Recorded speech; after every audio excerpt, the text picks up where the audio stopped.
अगर आप भी लेना चाहते हैं देश दुनिया की तमाम जानकारी तो आज ही सब्सक्राइब करें हमारे चैनल को। साथ ही नीचे दिए बेल आइकन को जरूर दबाएं ताकि हर अपडेट आप तक पहुंच सके।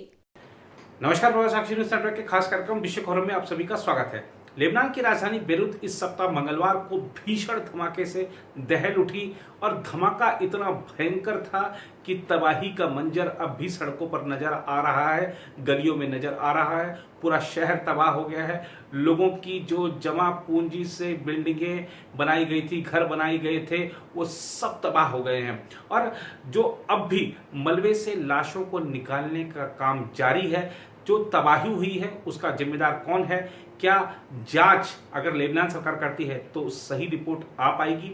और लेबनान में जो खासतौर पर बेरूत में जो घटना हुई है इसकी जिम्मेदारी तय करने में क्या लेबनान सरकार सफल रहेगी, इस पर भी एक प्रश्न चिन्ह है, क्योंकि वहां भ्रष्टाचार भी बहुत ज्यादा है और इसीलिए अंतर्राष्ट्रीय जांच की मांग हो रही है। आइए आपको सिलसिलेवार ढंग से बताते हैं ये विस्फोट कैसे हुआ, कौन इसका जिम्मेदार है। लेबनान की राजधानी बेरूत में तबाही के बाद अब गुस्से का मंजर है। लोगों में इस बात को लेकर आक्रोश है कि लापरवाही और कुप्रबंध के चलते इतना भीषण धमाका हो गया जिससे न सिर्फ शहर बल्कि पूरा मुल्क दहल गया। इसमें 150 लोगों की जान चली गई और करीब 5000 लोग घायल हो गए। हालांकि सरकार ने वादा किया है कि वह जांच कराकर उन लोगों की जवाबदेही तय करेगी जो इस भीषण धमाके के लिए जिम्मेदार पाए जाएंगे। अधिकारियों के अनुसार बेरूत के बंदरगाह पर वर्ष 2013 में एक शिपमेंट में 2750 टन अमोनियम नाइट्रेट आया था, जिसे एक गोदाम में रखा गया था। इसका इस्तेमाल फर्टिलाइजर और बम बनाने में किया जाता है, लेकिन इतनी बड़ी मात्रा में अमोनियम नाइट्रेट को बिना किसी सुरक्षा इंतजाम के इस तरह छोड़ दिया गया था जैसे कि यह कोई सामान्य चीज़ हो। इस लापरवाही का खामियाजा मंगलवार को भीषण धमाके के रूप में सामने आया। आतिशबाजी से गोदाम में आग लगने से धमाका होने का अंदेशा है, ऐसा कि जो जांच रिपोर्टें वहां पर चल रही हैं उसमें बताया जा रहा है। प्रधानमंत्री हसन दिएब ने कहा यह लापरवाही की हद है कि गोदाम में बिना किसी सुरक्षा इंतजाम के अमोनियम नाइट्रेट का इतना बड़ा जखीरा रखा था। यह अक्षम्य है, इस पर हम मूक दर्शक नहीं बने रह सकते। इस घटना से बेरूत के लोगों में भी काफ़ी गुस्सा है। नदा चेमली नामक एक कारोबारी ने गुस्से में कहा, धमाके में मेरी दुकान और घर तबाह हो गया है। सरकार से भी मदद मिलने की उम्मीद नहीं है। इतनी गंभीर लापरवाही का खामियाजा भुगतने पर हमारी कौन मदद करेगा। 42 साल के रोजर मैटर ने बताया कि धमाका इतना तीव्र था कि उसके अपार्टमेंट की खिड़कियां और दरवाजों के शीशे तक चकनाचूर हो गए। सब लोग अब भी सहमे हुए हैं, इसके लिए कौन जिम्मेदार है। समाचार एजेंसी एपी के अनुसार बेरूत के गवर्नर मारवन अबोद ने बताया कि धमाके से करीब आधे शहर को नुकसान पहुंचा है। इस भीषण विस्फोट के चलते शहर को 15 अरब डॉलर यानी करीब 1,10,000 करोड़ रुपए तक की क्षति पहुंचने का अनुमान है। 3 लाख लोग बेघर हो गए हैं। बेरूत में धमाका इतना तीव्र था कि उसकी गूंज 160 किलोमीटर दूर साइप्रस तक सुनाई दी थी। एपी के मुताबिक धमाके की जांच शुरू हो गई है। जांच में खासतौर पर लापरवाही को केंद्र में रखा गया है। सरकार ने बेरूत पोर्ट के कई अधिकारियों को नज़रबंद करने का आदेश दिया है। यह आशंका जताई जा रही है कि गोदाम की सुरक्षा में लापरवाही के नतीजतन यह भीषण घटना हुई। लेकिन लेबनान के राष्ट्रपति मिशेल ऑन ने कहा है कि बेरूत में हुए भीषण विस्फोट के 2 कारण हो सकते हैं। विस्फोट या तो लापरवाही के कारण हुआ हो सकता है या मिसाइल या बम द्वारा बाहरी हस्तक्षेप की वजह से हुआ है। मिशेल ऑन ने शुक्रवार को कहा कि उन्होंने फ्रांस से कहा है कि वह उपग्रह की तस्वीरों से यह देखें कि क्या विस्फोट के समय आसमान में कोई जंगी विमान या मिसाइल थी। माना जाता है कि बंदरगाह में आग लगने की वजह से वहां रखे 2750 टन अमोनियम नाइट्रेट में विस्फोट हो गया। इस विस्फोटक सामग्री को 2013 में एक पोत से जब्त किया गया था और यह तभी से यहीं पड़ी हुई थी।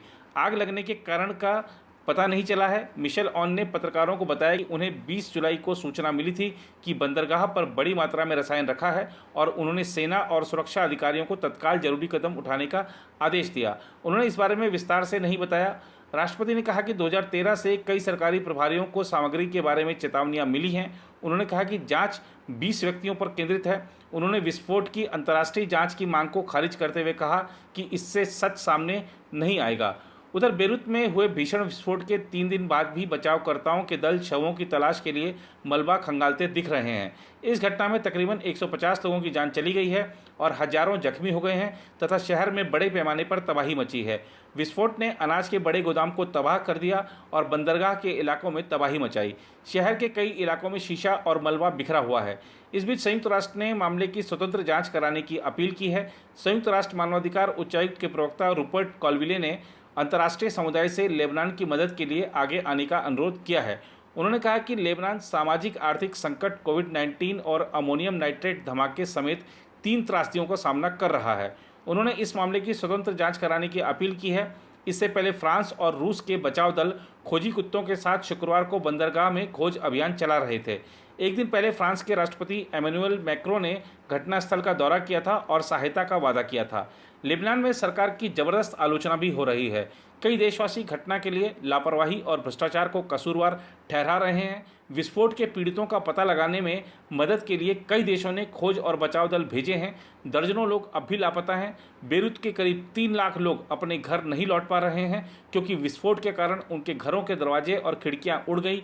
कई इमारतें रहने लायक नहीं बची हैं।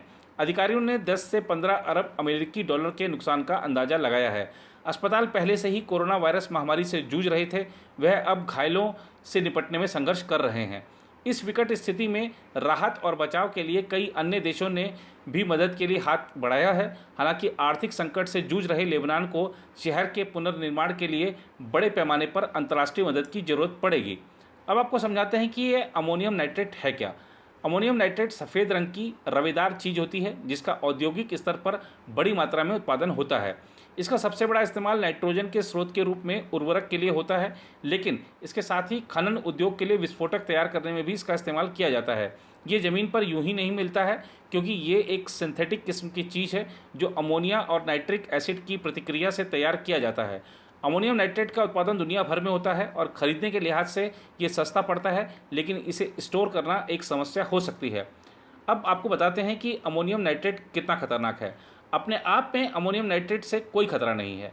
इसे हैंडल करना तुलनात्मक रूप से सुरक्षित है, लेकिन अगर आपके पास अमोनियम नाइट्रेट की बड़ी मात्रा लंबे समय के लिए यूं ही पड़ी रहे तो ये खराब होना शुरू हो जाता है। असली दिक्कत तब आती है जब लंबे वक्त के लिए स्टोर करने पर यह वातावरण की नमी सोखने लगता है और आखिर में ये एक बड़ी सी चट्टान में बदल जाता है। यही अमोनियम नाइट्रेट को बेहद खतरनाक बना देता है, क्योंकि अगर वो आग के संपर्क में आया तो जबरदस्त रासायनिक प्रतिक्रिया की संभावना बन जाती है। जबरदस्त धमाके की ताकत रखने वाले इस केमिकल कंपाउंड यानी रासायनिक यौगिक का इस्तेमाल दुनिया भर की सेनाएं विस्फोटक के तौर पर करती हैं। आतंकी गतिविधियों में भी अमोनियम नाइट्रेट का इस्तेमाल किया जाता रहा है। साल 1995 में अमेरिका के ओक्लाहोमा सिटी में हुए बम धमाकों में अमोनियम नाइट्रेट का कहर दुनिया ने देखा था।